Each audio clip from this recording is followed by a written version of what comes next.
Welcome to the Devil's Advocate Battle of the Bottom Feeders, coming to you after a thrilling 1-0 victory in the Europa League. Thrilling. Super thrilling. I'm Steve, and joined to my side there is Ryno. He's coming to me live from the International Space Station. Yes. It's warm up here, which you wouldn't think. You wouldn't know. It's over in space. It's a lot like South Carolina in space. A little bit. So we've got a few things we want to talk about tonight. I want to start off with, most importantly, A loan report. Chris Smalling and his controversial penalty call. If you did not know or had not heard, Chris Smalling on loan for Roma, playing in the Europa League versus Borussia Mönchengladbach. That's perfect pronunciation. Not going to even attempt it. Like in the 92nd minute, they're in the box, free kick comes in, Chris Smalling goes up, the ball bounces off the opponent, hits Chris Smalling in the face, and the ref calls a handball. For more, let's go to that video. Wish there was sound.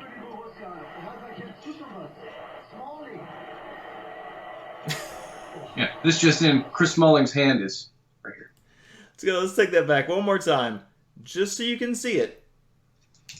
They called this handball. And remember, there is no VAR in the Europa League.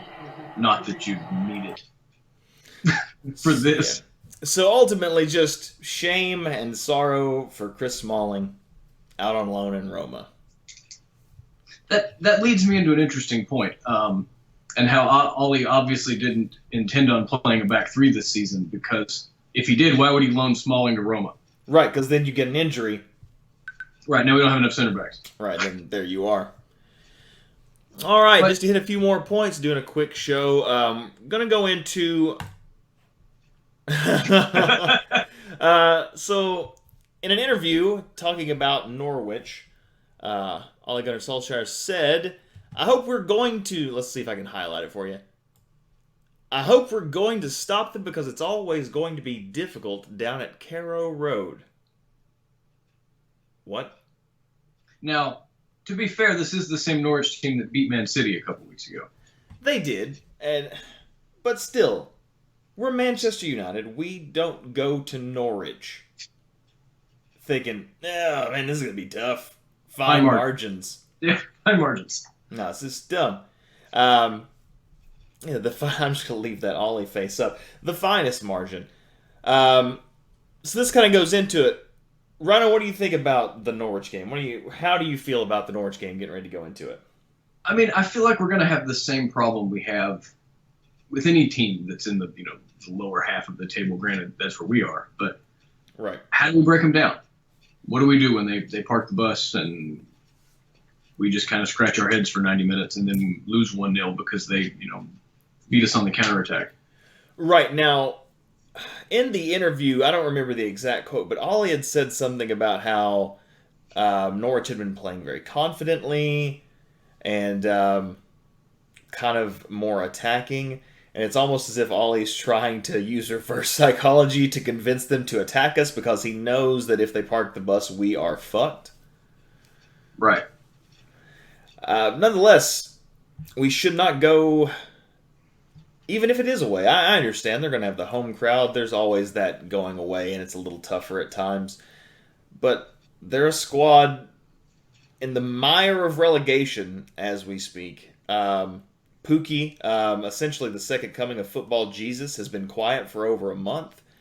He did score for his national team over the weekend or whatever. Yeah, international. But he's not done much for Norwich in like a month straight.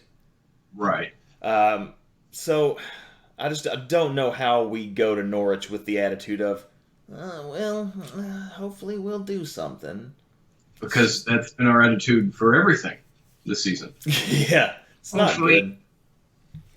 And that brings back, let's talk for a second about the new formation, the new OGS tactic. What do you think? I'm glad he tried something that worked against Liverpool, but then why do you stick with it?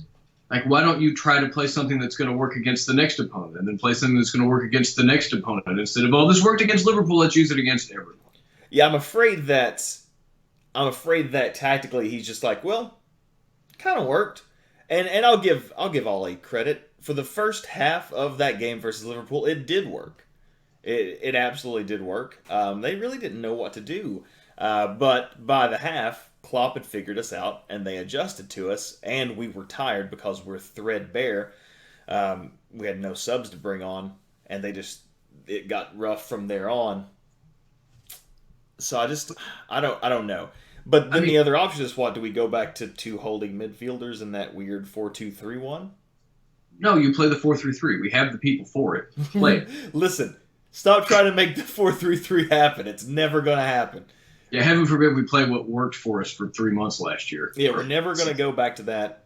The reason Ollie got the job was for playing 4-3-3 attacking football with essentially the same team, minus Herrera. Um, and granted, I get it, Pogba's out, but if our whole season is a shambles because one player has been Right. out, then we shouldn't have sold Lukaku.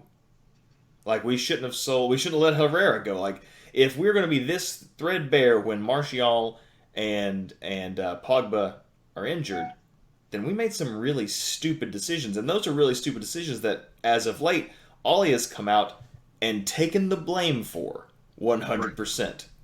Right. That was not a good move on his part. And I mean, it really goes back not just one window or one season. I mean, this has been coming for a long time. And what we're seeing now is the culmination of really when did the Glazers take over? It's been a slow progression until Sir Alex retired, and now the last 6 years have just been in complete disarray. Yeah, no, it's been bad. Decisions at every level. Yeah, I was thinking about it today. It's just it doesn't matter if you're Ollie in or Ollie out or Glazers in or Woodward out or whatever. Our team is bad. Right. Like, I don't care if we get a goddamn football cannon to put up at the number 9 position and it just shoots fucking shots into the net. We can't get the ball to the football cannon. Like, Right. we don't have a midfield.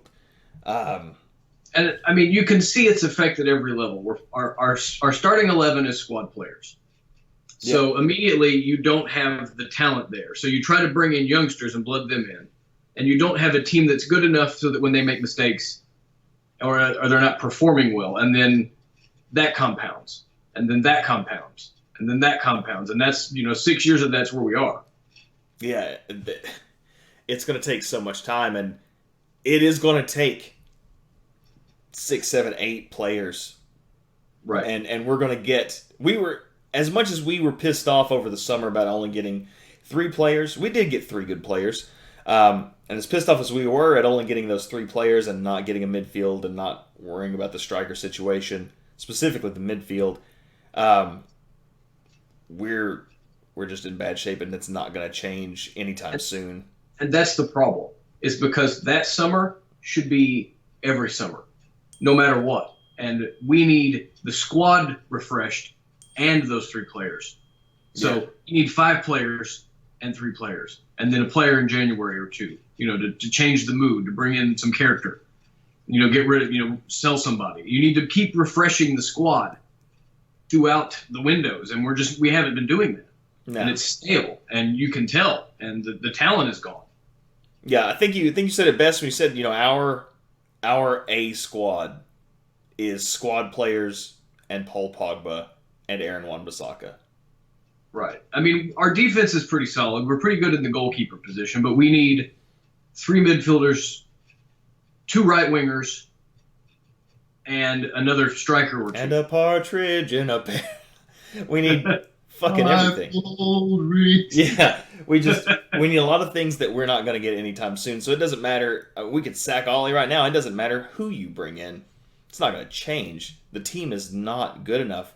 Well, there is actually one set of people you could bring in. Oh, yeah? The Saudis. What a fucking segue into the last point we were going to talk about. Man, it's like you've been doing this for years. Minutes, I don't know. just a real brief touch on the topic. It's pretty much. Is it confirmed? Do we know if it's actually confirmed? Or is this still all just alleged? Like, I hear that we're sending a delegation to Saudi Arabia, but we don't know quite what for. Could be for sponsorships or just to get some of that oil money. right. Hey, can we get a little bit of that oil money?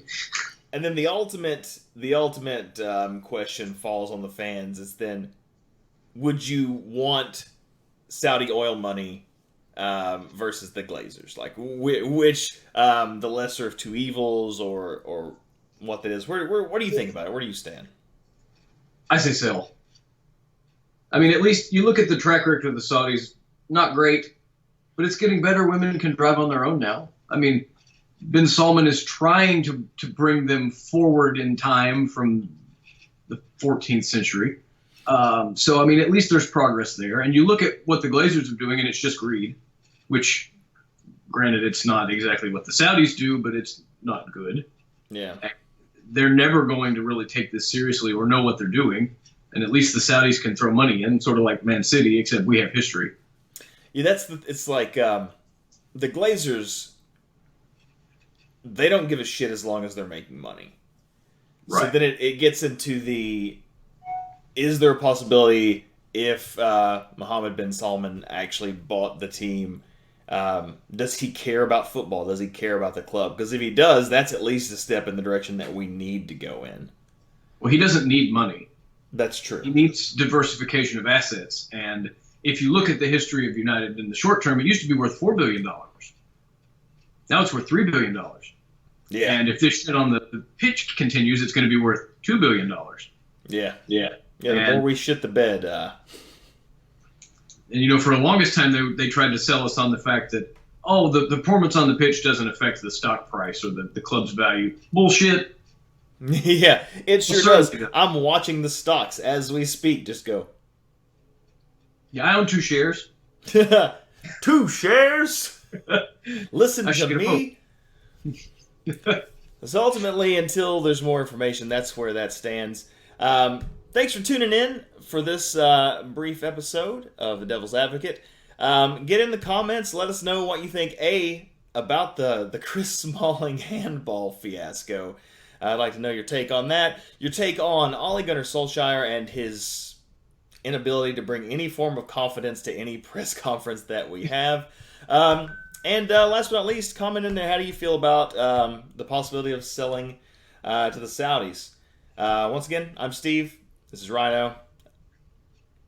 Thanks for hanging out. I thought he was going to say something. He didn't. Yeah, I just left him hanging. Bye, Ryno. Bye, Steve. Thanks for hanging out, guys.